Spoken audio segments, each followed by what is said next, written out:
Punjab assembly में speaker के इंतखाब के लिए पोलिंग का अमल ताअत्तुल का शिकार है। सैफुल मुल्क खोखर ने पोलिंग बुक छीन कर हवा में उछाल दी। इस पर हम बात करते हैं डॉन न्यूज के नुमाइंदे से और उनसे जानने की कोशिश करेंगे कि आखिर ऐसा क्यों हुआ। अली वक़ार, बताइएगा सूरत हाल इस नहिज पर पहुंची क्यों?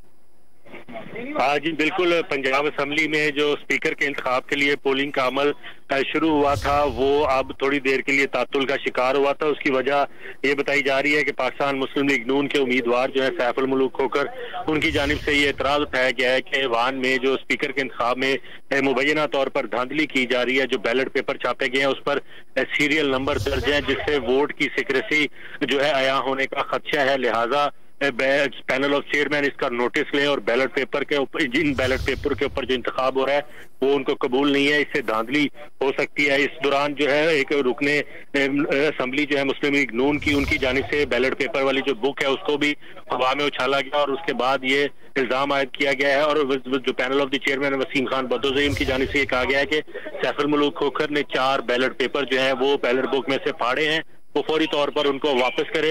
इस पर जो तहरीक इंसाफ के उम्मीदवार हैं सब्तैन खान, उनकी जानिब से तहरीरी तौर पर पैनल ऑफ चेयर को ये एक दरख्वास्त दी गई और उनसे कहा गया है कि जो बैलेट पेपर सैफुल मुल्क खोखर और मुस्लिम लीग नून की जानिब से फाड़े गए हैं उनको फौरी तौर पर रिकवर किया जाए। ये बैलेट पेपर मुबैना तौर पर उनके खिलाफ इस्तेमाल हो सकते हैं, जिस पर पैनल ऑफ चेयर ने दोबारा रूलिंग देते हुए कहा कि लीगी अरकान जो बैलेट पेपर फाड़ कर लेके गए हैं वो फौरी तौर पर सेक्रेटरी असेंबली को वापस करें।